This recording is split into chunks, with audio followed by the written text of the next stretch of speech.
Crônicas do Amanhecer. Por Feijão Centro Espírita Allan Kardec. Balneário Gaivota, 26 de dezembro de 2018. Justiça decreta prisão preventiva do médium João de Deus. A Justiça de Goiás decretou dia 14/12 a prisão preventiva de João Teixeira de Faria, conhecido como João de Deus. Ele é acusado de abuso sexual por mulheres que buscaram atendimento na casa. Relatos reunidos até o momento indicam que, depois da sessão, o médium ofereceria para as supostas vítimas atendimento particular, momento em que os abusos seriam cometidos. Para o Ministério Público, a semelhança nos depoimentos reforçam as suspeitas contra o médium. De segunda a quinta-feira, 330 denúncias foram coletadas pelo Ministério Público de Goiás. O pedido de prisão havia sido protocolado no fim da tarde de quarta, 12, no Fórum de Abadiânia, município onde o líder espiritual mantém casa Dom Inácio de Loyola, local em que faz os atendimentos espirituais. O MP fundamentou o pedido de prisão preventiva com 2 argumentos.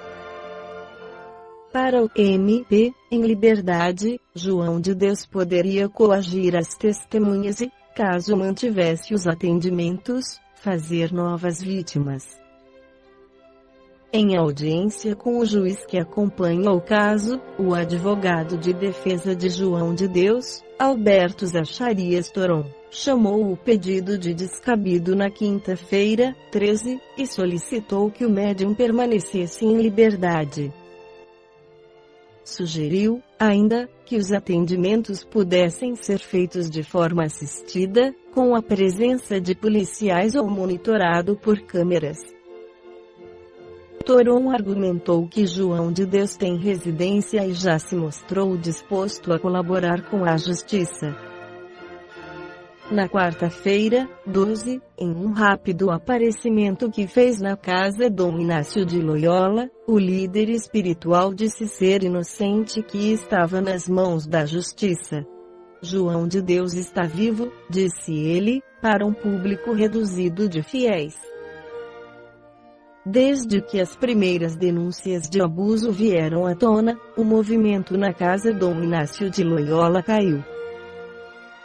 Pelos cálculos de funcionários, na quinta-feira, o local recebeu cerca de 1/3 do número costumeiro de visitantes. A estimativa é de que o líder atraia mensalmente cerca de 10.000 pessoas, das quais 40% são estrangeiras.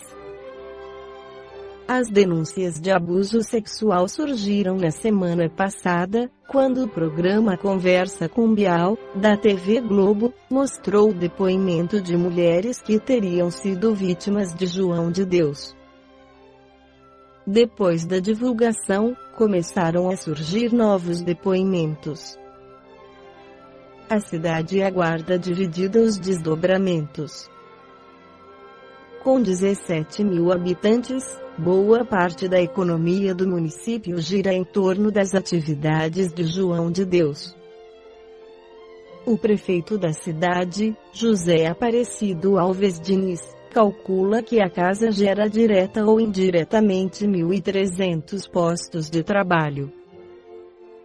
O sexo é uma manifestação do poder criador, das forças produtivas da natureza. O sexo é a própria dialética da criação e existe em todos os reinos da natureza.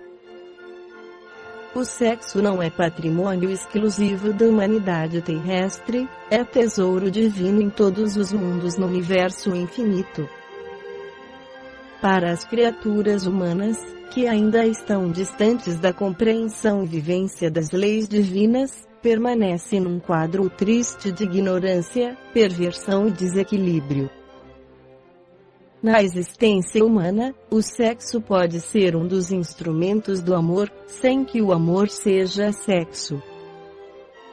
O paganismo chegou a fazer do sexo motivo de adoração. Os povos primitivos revelam um grande respeito e assumem atitude religiosa diante do sexo.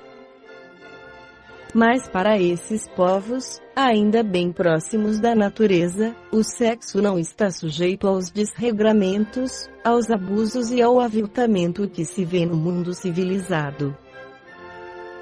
O cristianismo condenou o sexo e fez dele a fonte de toda a perdição, mas o espiritismo reconsidera a questão, colocando um meio-termo entre os exageros pagãos e cristãos. O espírita sabe que o sexo é um grande campo de experiências para o espírito em evolução e que é através dele que a lei de reencarnação se processa na vida terrena.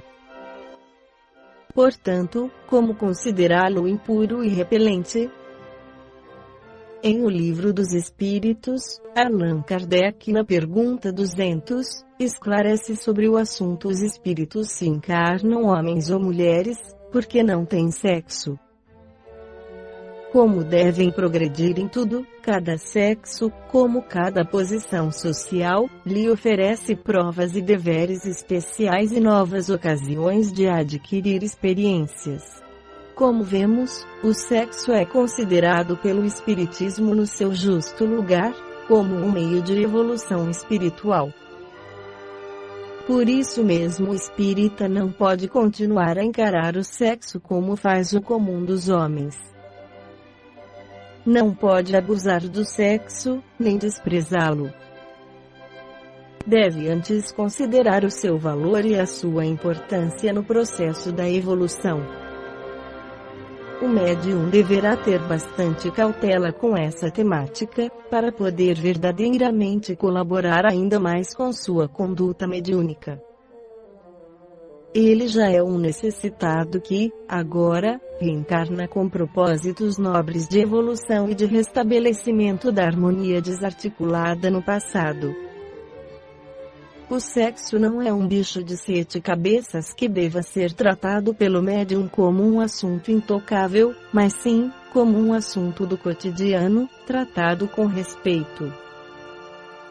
No mundo atual, o sexo passa a imagem de vulgaridade, um ato de prazer e consumismo, onde a abordagem grosseira e leviana pode elevar o sexo a algo impuro e, em alguns casos, criando transtornos psicológicos e emocionais. O sexo também pode ser praticado no plano espiritual por aqueles espíritos encarnados e desencarnados ligados fortemente à necessidade da prática sexual, não respeitando a natureza divina do seu ser e a do próximo, explorando com leviandade as fraquezas morais dos outros.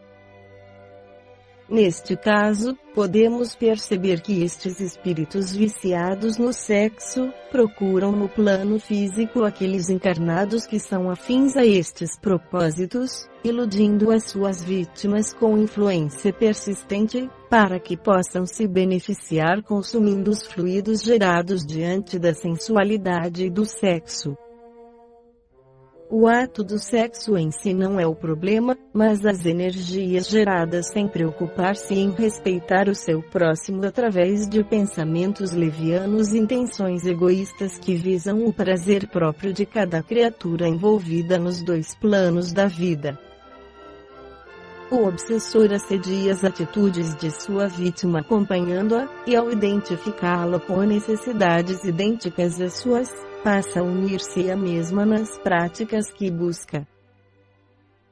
Quando em desdobramento, de acordo com as nossas vibrações, podemos ser levados a locais onde espíritos inferiores sugam as energias dos encarnados através do sexo realizado no mundo espiritual.